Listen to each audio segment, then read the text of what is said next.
السلام عليكم، ازيكم عاملين ايه؟ يا رب تكونوا بألف خير. طبعا اتفاجئنا كلنا بالفيديو بتاع محمد حوارات اللي هو بيدين بيه نفسه وبيأكد كلام اخوه. دلوقتي نقدر نقول شابوه لحمدي، مع ان انا يعني ولا انا مع ده ولا انا مع ده، بس الموضوع بقى واخد مساحة كبيرة جدا جدا على اليوتيوب، وكل الناس بتتكلم فيه. حمدي عنده حق، حمدي غلطان، حمدي ظلم اخوه، اخوه ظلمه، حسن فتن، نهال عملت، آلاء قالت، آه، ام محمود اللي عدت الحدود ظلمت وقالت كلام كتير جدا جدا. حتى الدكتور يحيى اللي هو باعد نفسه عن الحوارات بدأ كده بعناوين معينة بيكتبها يجذب انتباه المتابع ان هو عايز يتكلم في حاجة بس هو ملوش دعوة. وطبعا كلكم عارفين عناوين الدكتور يحيى. المهم، زي ما شفتوا او زي ما صورة الفيديو مبينة، دي الصورة اللي محمد منزلها على القناة بتاعته محمد وآلاء، وبيقول فيها ان آلاء، او بمعنى اصح ربنا يعوض علينا. طيب، ربنا يعوض عليكم، واحنا كل الناس عارفة ان مراتك حامل ومنتظرين بإذن الله ربنا يا رب يقومها بالسلامة الجنين اللي انتوا مستنيينه، وبتعملوا سيشن وعملتوا حفلة جنس المولود، وهوب فجأة كده طلع حمدي وضرب لك كرسي في الكلوب وقال لك مفيش بيبي، ما فيهاش بيبي. فطبعا كل حاجة اتشقلبت. طلعت أم محمود اللي عدت الحدود وقالت لنا والله العظيم آلاء مش حامل، أقسم بالله آلاء مش حامل. فأصبح كل الناس مستنية ولادة آلاء أكتر ما هي مستنية ولادة عزيز عندهم. هتقولوا لي ما تبلغيش، هقول لكم دي الحقيقة، لأن عيلة الحاج جابر عيلة كبيرة على اليوتيوب ومعروفة، فأي خبر فيه ذبذبة كده فبيبقى المتابع قاعد ومتربص جدا ان هو يعرف ايه اللي هيحصل. فطلع لنا استاذ محمد والمدام بتاعته، الله يعافيها اذا كانت فعلا مريضة، واذا كانوا بيمثلوا علينا فدي حاجة لا يمكن هتغتفر، لان انا شايفة ان هم بيستخفوا بعقول الناس ومستصغرينهم قوي. كون ان انت تستصغر بعقل المتابع بتاعك او تقلل من ذكائه او تحاول ان انت تبين ان انت ناصح عليه، فدي حاجة بتهدك مش بتبنيك. فلما محمد طلع علينا بالصورة المزعومة او الله اعلم صورة حقيقية او ايا كانت، فده مبين جدا جدا ان هو بيستخف بعقل الناس. ربنا يعوض علينا. وناس تانية بتقول انه هينزل فيديو النهاردة وهيشرح فيه ايه اللي حصل. ايا كان اللي هيتشرح في الفيديو او ايا كان اللي هيتقال، للأسف للأسف مش هيصدقوا غير فئة معينة اللي هم المغيبين، لان الكلام كان واضح وصريح جدا، ومحمد ما طلعش وبرر ولا كذب. وحتى لما عمل فيديو السونار كان واضح جدا ان هو فيديو فيك بيضحك بيه على المتابعين. واللي زاد الدنيا سوء المكالمة طبعا اللي اتسربت من اخوه. انا مش عارفة بصراحة اخوات ايه اللي بيسربوا لبعض كلامهم وبيسربوا لبعض فيديوهاتهم، وكوارث بصراحة ده ولا اخوة يوسف. فلما حسن سرب المكالمة الصوتية اللي كان مقتطع منها جزء المفادة بتاعته أو الإفادة بتاعته، بيقول إن أنا زي ما اتصرفت في فيديو السونار هتصرف في الولد أو في الولادة، يعني معنى كده إن هو كان هيجيب ولد أو كان هيقول إن احنا فقدنا الجنين.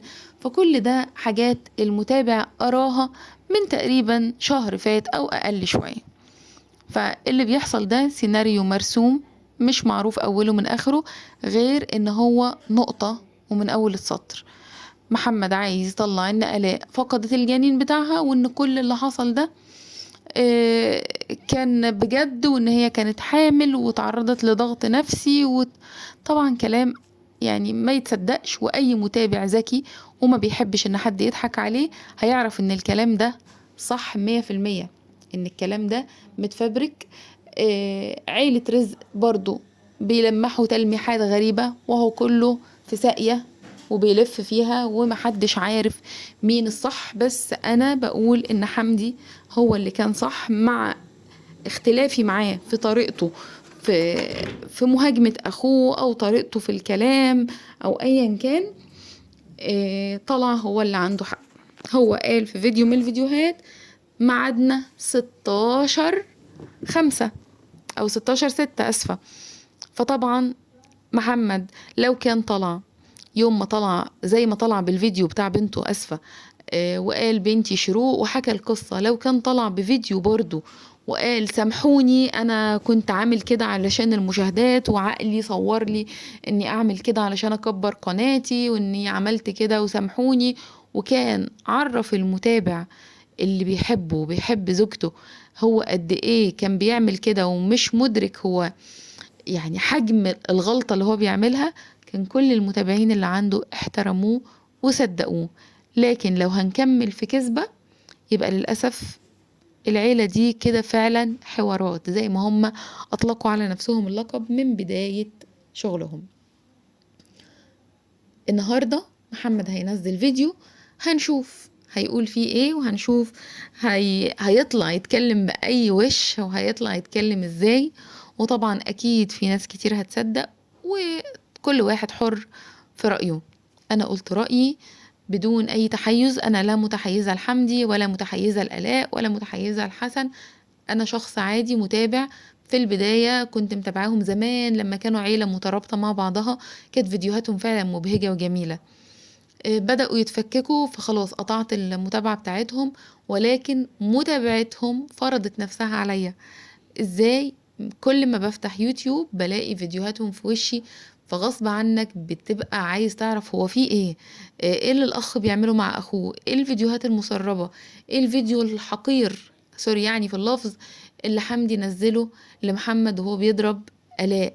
طبعا فيديو قاسي جدا جدا، ما ينفعش يعني ان حد ينزله. لو هو عدوه مش هنزل لعدوي فيديو زي ده واكشف ستر مراته وابينها كده قدام الناس وهي في الحالة السيئة دي. محمد سامح اخوه في الصلح، الله اعلم هو حقيقي ولا فيك. طبعا ناس كتير بتقول ان الصلح ده كان فيك، وان حمدي كان نازل مخصوص من تركيا للامارات لعلة معينة هو عايز يوجهها لاخوه، بدليل ان هما ما عملوش فيديو مع بعض.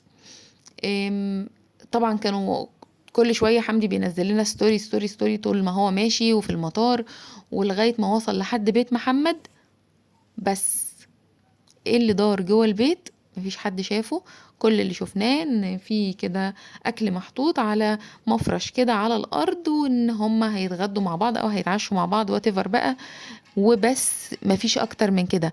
لا عملوا فيديو، الناس دي طبعا شغلها الفيديوهات، فكان من الطبيعي ان فيديو صلح زي ده هيقعدوا هما الاتنين مع بعض على كنبة على ترابيزة الاكل ايا كان، وهيحكوا للمتابع ان هما اتصافوا وتصالحوا مع بعض. لكن جينا لحد النقطة دي وما شفناش اي حاجة، ما شفناش غير حمدي وهو راجع تاني لبيته في تركيا. فهنا كان في فجوة كده محدش عارفها، وكلنا قلنا الحمد لله انهم اتصالحوا، والحمد لله ان ربنا ما يدخل ما بين الاخوات اي سوء. ولكن كون ان الموضوع يتقلب تاني وحمدي يبدأ في التلقيح تاني، ووفاء تدخل معاه برضو في نفس المنطقة وتبدأ تلقح، وعيلة رزق يلقحوا ويقولوا الأرنب ومش كل الكلام ده ملوش حل عندي غير يا إما ده ترند وهم كلهم متفقين عليه، وده يعني بنسبة 40%، لأن مستحيل لو هو ترند وهم متفقين عليه كانوا هيسمحوا إن آلاء تظهر في الفيديو اللي هو محمد كان بيضربها فيه، ولا كانوا هيسمحوا بتسريب الفويس بتاع محمد اللي بيقول أنا زي ما اتصرفت في السونار كنت هتصرف يوم الولادة في الولد أو في الجنين. فالنقطتين دول يخلونا نستبعد ان هو ترند ومتفقين عليه. نيجي بقى للاحتمال التاني ان هم فعلا مختلفين مع بعض، وان هم بيصفوا حساباتهم قدام الناس، يعني فضايح يلا نفضح بعض. محمد طبعا اتصدم من فيديوهات حمدي ومن الاستوريهات اللي حمدي بينزلها، فاضطر ان هو يجاريه. ما تعرفوش لبسوا بعض في حيط ولا ايه، دي حاجة برضو الايام هي اللي هتبينها.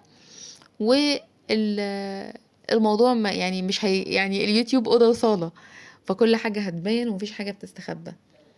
هنتابع النهاردة ونشوف ايه اللي هيتم في الموضوع بتاع الولادة ودعواتكم وربنا يعوض علينا.